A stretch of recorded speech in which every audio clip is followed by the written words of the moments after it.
Hey you guys, it's Peter, and welcome to my channel, Peter Likes Books. I'm in a crazy mood today. I'm also very hungry. I was kind of craving like Noodles and Company. Do you guys have Noodles and Company where you're from? Oh my God. They're like stroganoff noodles with no stroganoff and just but just butter. It's so fantastic. So I'm thinking about going and getting some of that and a Rice Krispie treat. But anyway, I can't talk. Did I just say Rice Christmas treat? I didn't, but Rice Krispie treat. Okay, let me just tell you a little pet peeve I have since I do so many book tags. I have like gone through all of these big big booktubers out there, and you know, like let me just tell you out there, okay, Jesse the Reader and Sasha and all you guys, I watch your videos and I love you, but it is total nonsense when you do a tag and then you tag the person's channel but not the video, and you don't put the questions. What that means is, those of us out here that want to do the tag, we have to go through their whole channel and look through for that specific tag. And by that point, I'm just like, I can't be bothered anyway. So, you know, listen, you're not doing them any favors. Just tag the video, okay? Don't tag the channel. It's gonna say underneath their video anyway, subscribe.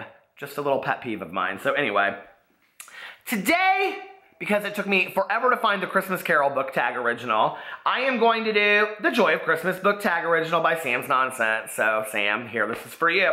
She's put out about 15 Christmas book tags. She's just like me. And this one is from November 23rd, 2015. Here it is. She said, hey y'all. So as many of you know, that was kind of like Amy Slayton. Hey y'all. So as many of you know, I know nobody over here knows who Amy Slayton is. If you know who Amy Slayton is, put a blue heart below. Okay.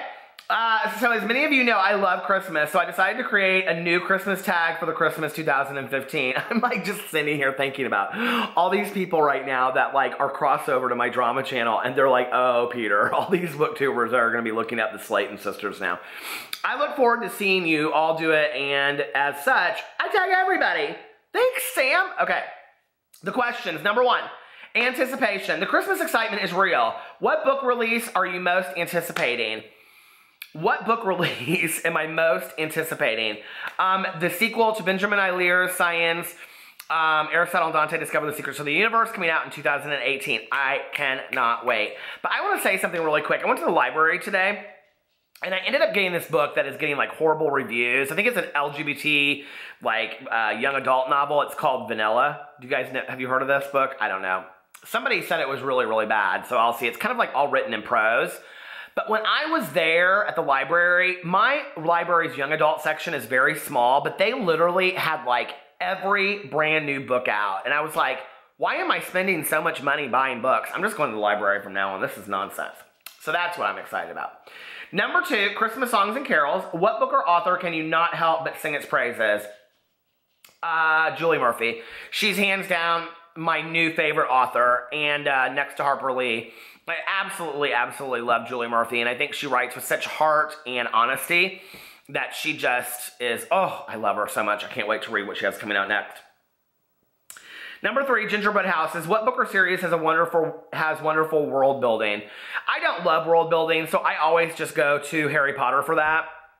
Because of everything that I've read, I thought it was done the best in Harry Potter. Six of Crows I liked, but Six of Crows very much seemed to me like it borrowed from like old world England kind of a little bit. Yeah, so I think that's what I would say. I'm trying to think of what else I've read that's like kind of fantasy, but I can't think right now. Oh, I thought Cinder was really great too. I loved the world that Cinder was in. What's it called? Like, I can't remember, New something, but anyway, somebody put it, New Beijing or something like that. Put it in the comment section below. Okay, number four, Christmas Carol. Favorite classic or one that you want to read? Favorite classic or one that you want to read? Well, you guys, if you don't watch all of my videos, I am like reading so many Christmas books this season, and I'm right now listening to, on Audible, The Christmas Train by David Baldacci.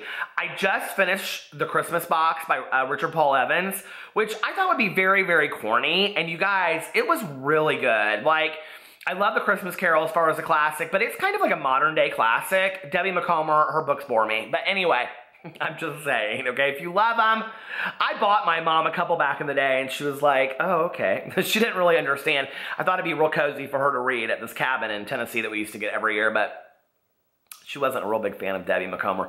But anyway, I would say that A Christmas Box is a modern day classic. I also think that Truman Capote's A Christmas Memory is like hands down one of my most favorite Christmas books ever. It's fantastic.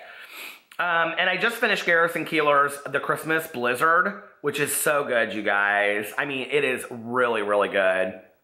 And talk about an artist taking, or talk about a writer taking artistic license. I mean, the end of the book is like, woo! It goes way out of left field. I was like, what is going on?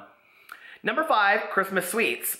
What book would you love to receive for Christmas? I just said this in my video the other day. It's gonna be same answers every video. I want the Chronicles of Narnia. Like, I want this whole series. I also want gift certificates to like thrift books or Book Depository. So, my husband, he knows that because I told him. That'll be real easy for him, you know? Number 6, Candles in the Window. What book gives you that warm, fuzzy feeling? What book gives me that warm, fuzzy feeling? Oh my God. I don't know. I'm trying to think. I get like weird, fuzzy, warm feelings from books that are like people wouldn't normally think. Like I'm reading Rotten Ruin right now by Jonathan Mayberry. I've been reading it forever. I don't know. Just like I kind of like books that are like people like hiding out places, like because, you know, like whether it's zombies or whatever, because there's a very like homey, warm feeling to me on that. Oh, I know what I'll say. Oh my God. Oh my God, how could I forget? The Laura Ingalls Wilder books. Oh my God, I loved those books. I reread them a couple years ago before I was on BookTube. The Long Winter is hands down my favorite, but if you've never read them, you guys, they're fantastic. Okay, number 7, Christmas Trees and Decorations. What are some of your favorite book covers? Some of my favorite book covers. Well, you know, this is interesting because I don't even own this book, and I haven't read, I think I've only read one, but is the Fantastic Beasts and whatever. Like, the cover of that book is gorgeous, I think. I can't think of what other books I think are really, really pretty. But I will say this, is I've been reading a lot of Liam Moriarty, you know, who wrote Big Little Lies. They're coming out with season 2 on HBO, which I think that will be interesting, don't you? Since there's only one book. But, talk about creative license. I like how all of the books, like, they have the English editions that were released, then they have the first U.S. editions, and now they have the second U.S. editions that are all being released with a different cover. And I like the newest covers the most. I think they're done really, really well. They just, I like when you look at a book, like, okay, this is such a piss poor example because you guys know I don't love him. But like James Patterson, like you know a James Patterson book, right? Like that's genius marketing. I think that's so smart when authors do that. I mean, it's the same thing with John Green. Like, people know a John Green book, you know, or Rainbow Rowell's the same way. I think the covers of all of her books are gorgeous. Number 8, Christmas Joy. What are some of your favorite things about Christmas and or some of your favorite Christmas memories? Oh, well, Christmas was me and my mom passed away almost 10 years ago, so... If you guys watch my vlog channel, I talk a lot about Christmas on there, Christmas memories. I'm talking a lot about it this month. And I have this little green notebook over there, and I started writing down all the Christmas shows, TV shows, cartoons that I want to see before Christmas is here. And they're almost all of them on YouTube, which is fantastic. Today, I was like, okay, I'm going to find one that like I only ever watched like 1 year, and it was the Smurfs Christmas. Not the Smurfs Christmas Carol, but the Smurfs Christmas Special. There's a difference. And I found it, and I like watched it. And I was like, oh my God, I remember watching this when I was like 8 years old or something. So, Garfield's Christmas, That Albert's Christmas, The Christmas Box, all of those are on there. Smoky Mountain Christmas, I'm dreaming of a Smoky Mountain Christmas. So anyway, here's my Christmas memory that I will leave with you guys. I loved the movie Smoky Mountain Christmas with Dolly Parton. It's just very, very Christmassy. It's about this country music star. It's what a stretch for Dolly, right? And she wants to leave Nashville because of all the attention, all the fame. And so she wants to go and be in the mountains for Christmas or something. So she go to her friend has a cabin and makes her squirrel stew. I can't even say it. Squirrel stew. Oh, Mary Beth, you thought of everything.